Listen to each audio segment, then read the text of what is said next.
Welcome to How to Build a Tent, the How to Make You Successful podcast. And boy, do I feel like I'm literally inside of a tent. As I am speaking and recording this podcast, my house has all the windows covered by plastic because the house is getting painted. One of the HOA requirements for this neighborhood is that you have to paint your house every time you sell it. That's what is happening at this moment. We're also trying to pack, which is why it's crazy and why we are just doing audio podcasts right now. When we come back in my new location, my new office, we're going to be all ramped up, ready to go. We'll have the video back on for you. So those of you listening on YouTube or on the social media sites, just want to say thank you for sticking with us on that. Thank you for all the new followers. Special shout out to you guys. Really appreciate all the follows on the social media sites: Facebook, Twitter, Instagram, Minds, YouTube. Minds is a great platform. I would highly recommend it if you're looking for an uncensored, or I'm sure there's some censoring, but at least it's not as like advertently or as obvious and as obstructive as, or obstructive, is that a word? It's at least not as intentional, or overt is probably the word I was looking for, overt, as the other sites are. So go give that a check. It's a pretty good site, good experience so far. Big shout out to them. And also, we are part of the Fight Laugh Feast Network. Go over to the Fight Laugh Feast Network website, fightlaughfeast.com. Become a member. They are just coming out with 10 sessions, I should say, not seasons. That would be quite a feat. 10 sessions on sales by Jason Elmore. And let me tell you, it is important to know about sales. Why? Because every single one of us will either be doing sales or be sold to. You are either going to try to make a sale or be sold to. And it's important to understand the process, the framework, and how that all goes down, because then you will have an advantage when you're going through these conversations, these meetings, these really negotiations. Like, you can't expect to close a deal in one day or one meeting, usually if you're selling to another business, but you may be able to do that if you sell it to a consumer. But again, if you're in a B2B, there's a whole process that needs to happen. And if you're looking to be sold, looking for a vendor that is to pick up some work for you as a small business or a larger business, maybe you just are over a division or over procurement, I guess would be what you'd be in for a big corporation. You want to understand the process to know what to expect and be able to prepare. So one of the best, or if not the best thing you can do in negotiations is to be prepared. You will have the biggest advantage. Whoever is the most prepared has the biggest advantage. So when you put HtBT in the memo field, you'll get a HtBT mug. And you will also get those 10 sessions by Jason Elmore, and you will become more successful in business. Check them out. Really great. And there's tons of other stuff coming out too on the network. It's just a really great place to support Christians, support proclaiming the Lordship of Jesus in every area of life, getting free mugs, getting a bunch of great content as well. You will not be disappointed. So AMC has been making the news. They have found the subscription sweet spot, quote unquote, and they're avoiding the fate of MoviePass.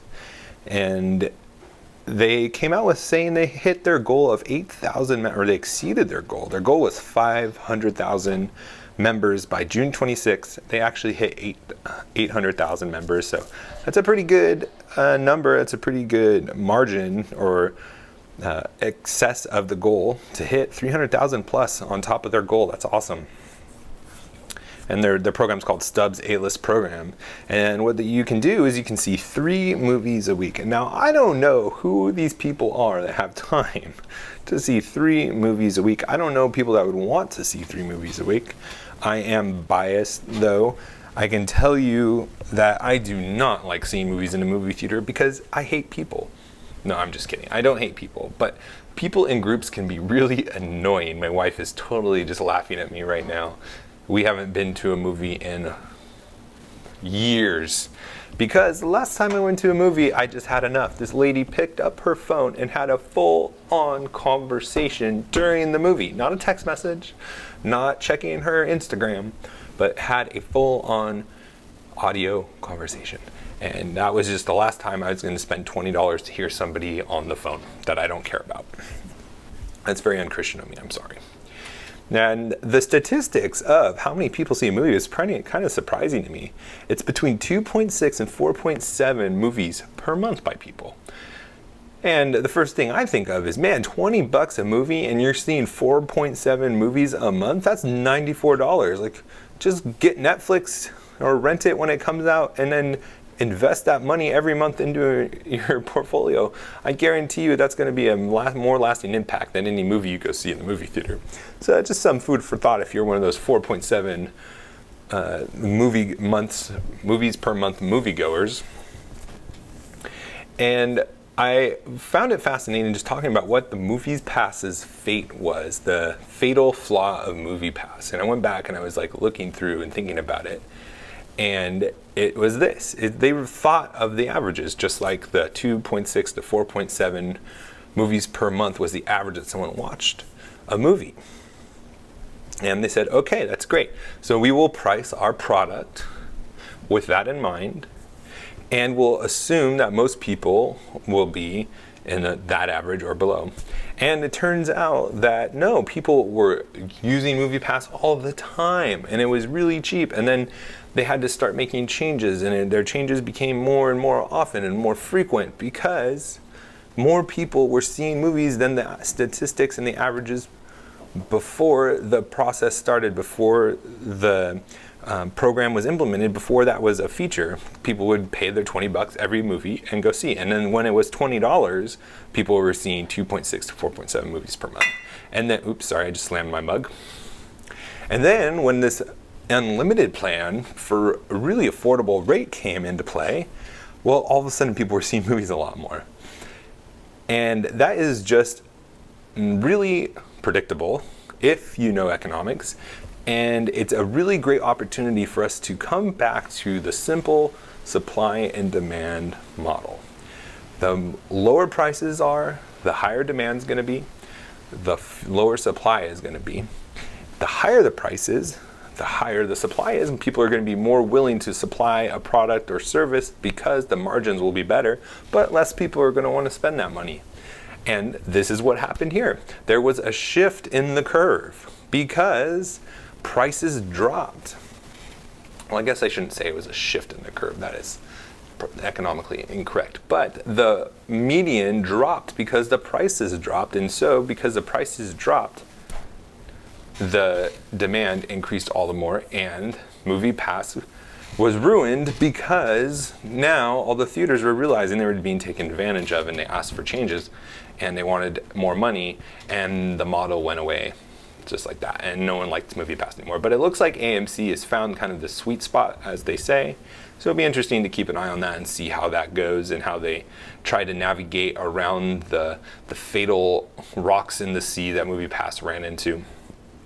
But that just emphasizes again the importance of understanding supply and demand and how prices impact the demand and impact the amount that you are going to have to produce and give out for a certain price. It shouldn't have been hard. That should have been an obvious glare or an obvious red flag when they were doing these models.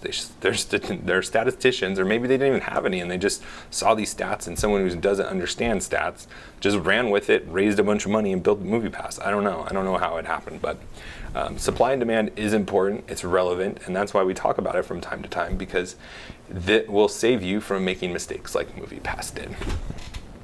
Another story that I thought was really funny, that even the Mad Money guy came out and was just lambasting the Morgan Stanley analyst.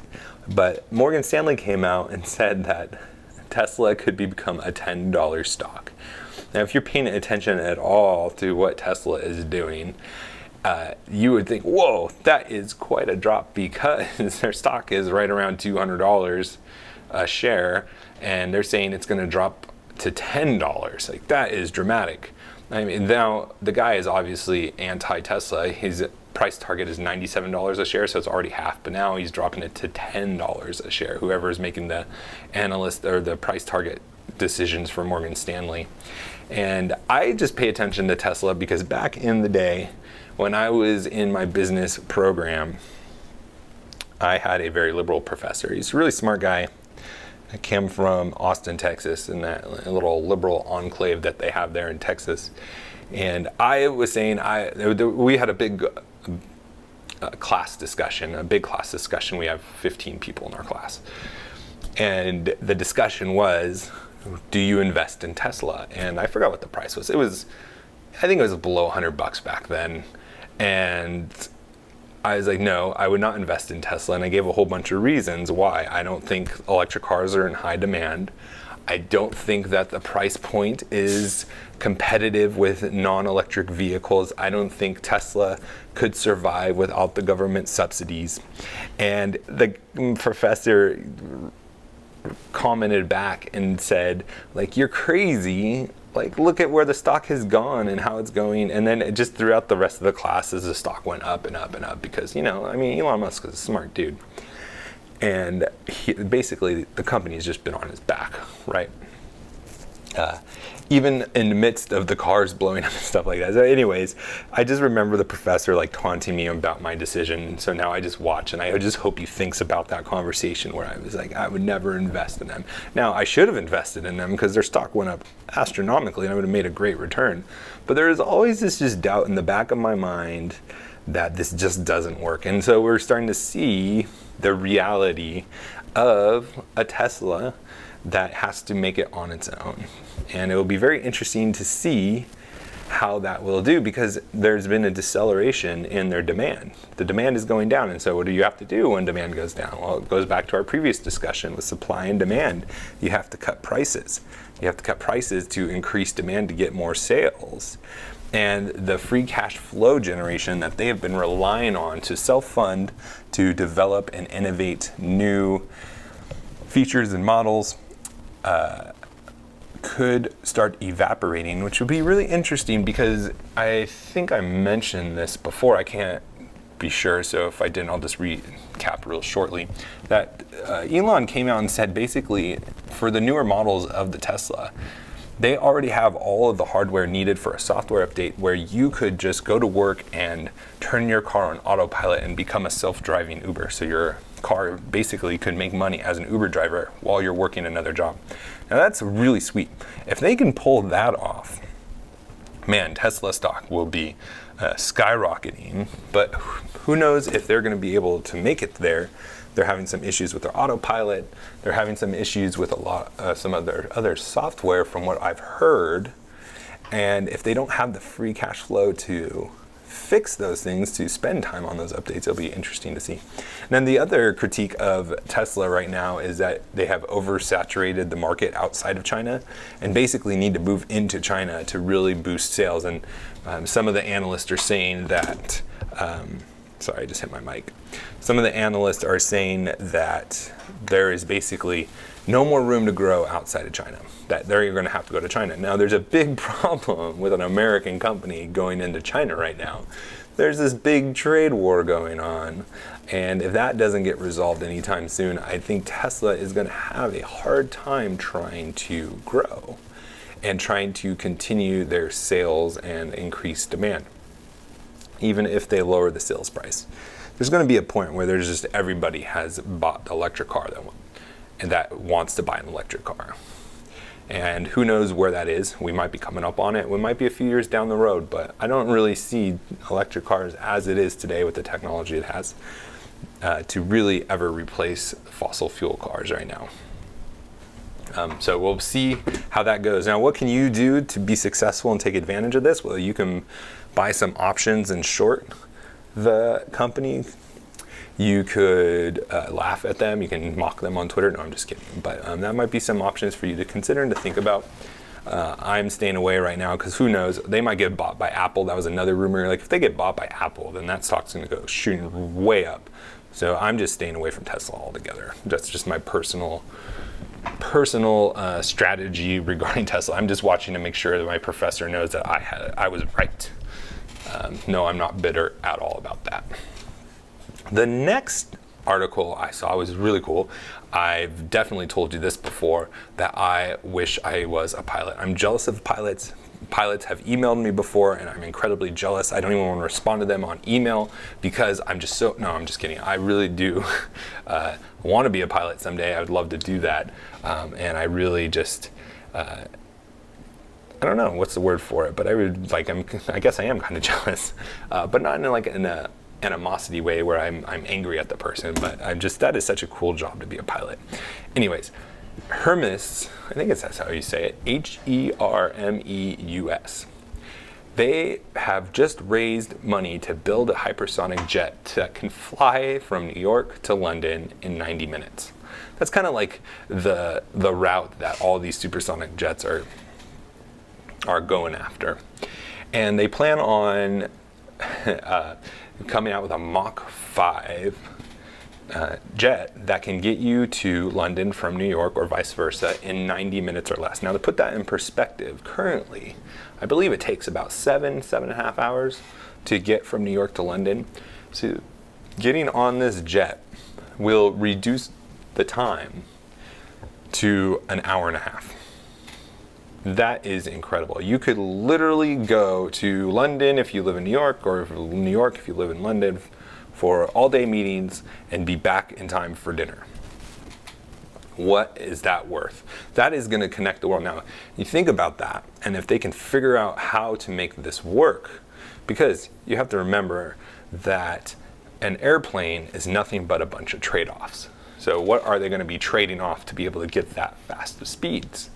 And how many people is it going to be able to carry? Because it's either weight, speed, how comfortable you are. There's so many different factors. It'll be interesting to see. They think that it's going to take about 10 years to build. So we're 10 years out, but that's not that far away. And if we could be 10 years out, 10 to 20 years, and being able to travel, what is it, like 3,000 miles, 4,000 miles away? No, it's got to be more than that, because it takes 6 hours to get to California from Hawaii, and that's like a 6 hour, 5-6 hour flight. Yeah, so it's got to be like, I don't know, 5,000-6,000 miles away. I should have probably noted that before I mentioned this article.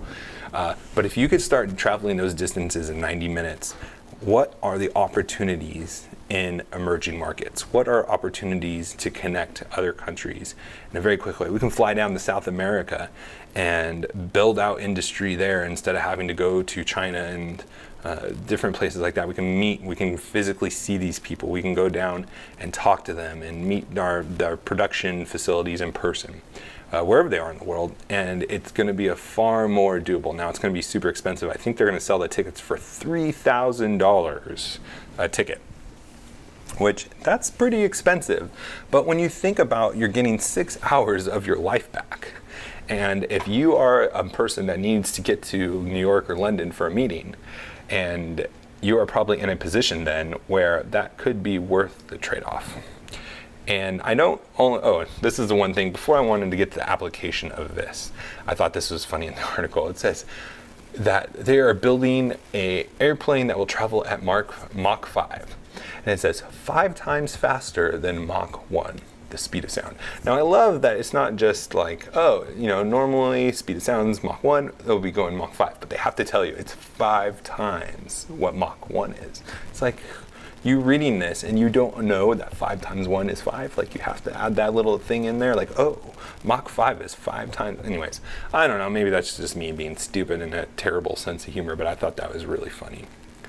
And okay, so going back to the cost, so it's $3,000, but you save 6 hours of your time.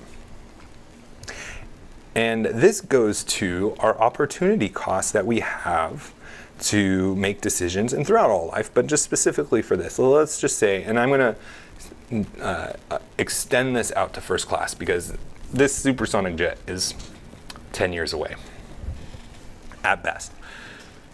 But first class is here now. And you may be a consultant, you may be a salesperson, you may be an executive that has to travel a lot. Maybe you have to go to offshore, and you do have to go to India or the Philippines or wherever your offshore team is. And you have to fly over there, and because of the time difference, you're basically flying for 8, 9, 10, 20 hours and then you have to jump on through a car to get to where you're going, and then you have to go into all-day meetings. And you could pay, just like $1,000, let's just say it's $1,000 for the business fare to get around the world to where you need to go.